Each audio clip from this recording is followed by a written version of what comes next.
I never expected world peace, or even the seeds of it, to emerge from something as unexpected as a TikTok ban. For years, I anticipated BRICS Plus to lead the charge through de-dollarization, launching a new currency that could rival the US dollar. Yet BRICS Plus backed down, aware of the immense ripple effects such a move could create, particularly on the US economy. Instead, this seemingly small act, the TikTok ban, has brewed something even more profound. In an attempt to curb Chinese influence, the US inadvertently pushed its citizens to flock to Rednote, an app far more rooted in Chinese culture, language, and design. In doing so, they unwittingly bridged the gap between Americans and Chinese citizens, leading to an ideological awakening no one saw coming. The Rednote shift. Americans discover China. When Americans moved to Rednote, initially to troll their government's ban on TikTok, they stepped into a world they had never before explored. Navigating through the app required a grasp of Chinese, a language most Americans do not understand. But this barrier did not deter them. What they found instead was a vibrant community of Chinese users who revealed a starkly different reality from the narrative they had been fed for decades. The first thing they noticed was the standard of living in China: affordable housing, world-class infrastructure, and a deep sense of safety and security. Conversations with ordinary Chinese people laid bare the truth: China's governance model had provided its citizens with a life that was far better than what many Americans were experiencing.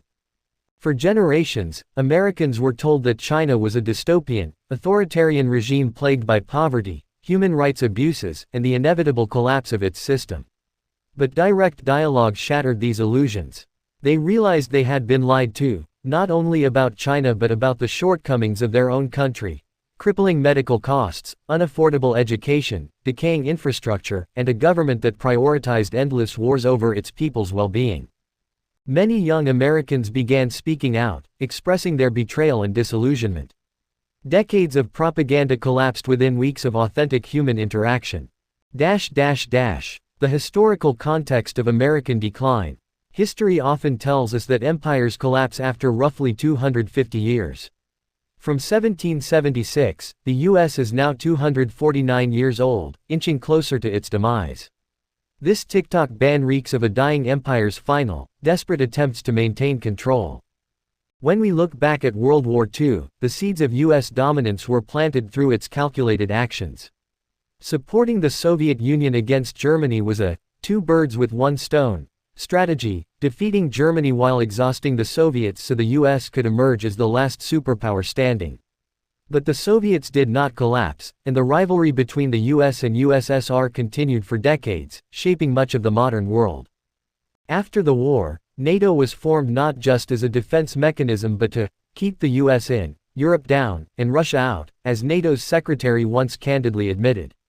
The Cold War prolonged this rivalry, and the rejection of Soviet attempts to join NATO further solidified the East-West divide. The hypocrisy of Western narratives.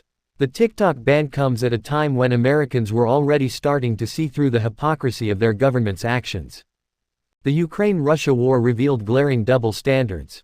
The US and its allies supported Ukraine in the name of sovereignty but dismissed Russia's legitimate security concerns with NATO's eastward expansion. At the same time, the West showed unwavering support for Israel while ignoring Palestinian struggles, exposing its selective application of human rights rhetoric. These events forced a younger, digital-savvy generation to question the narratives they had been taught. They began to see the US not as the beacon of democracy but as an imperial power that perpetuates wars, suppresses dissent, and exploits its own people for the benefit of the elite. China's rise and the perfect hybrid model. Against this backdrop, China's rise stands out as a fascinating counter-narrative. While the US clings to a capitalist system that has increasingly failed its people, China has implemented what can be seen as a hybrid model, combining communism with elements of socialism and capitalism. To put it simply, communism governs family, socialism governs friends, and capitalism governs work. This balance has allowed China to achieve unprecedented growth while maintaining social stability.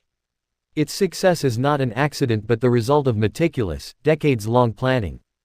Consider this: 3 decades ago, the top 10 global banks were mostly Western. Today, Chinese banks dominate the list, with 6 of the top 10. Yet the West's response to this shift was to label China's actions as a debt trap, a narrative designed to dehumanize its success. The awakening, ideological and cultural.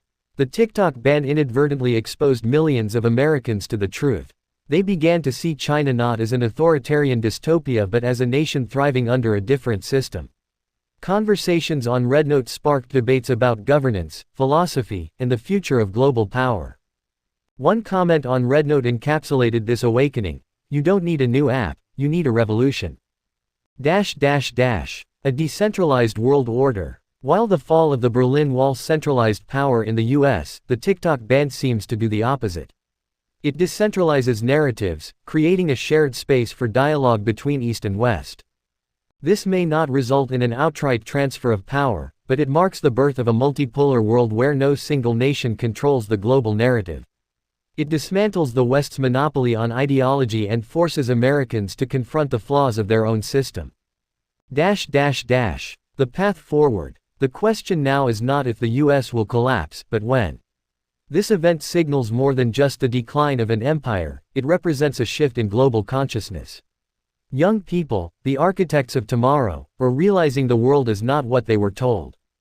Perhaps, for the first time in decades, we are moving closer to a world where power is shared, narratives are diverse, and no one nation dictates the terms of global peace. It's a historical moment few saw coming, yet it may prove to be one of the most transformative events of our time.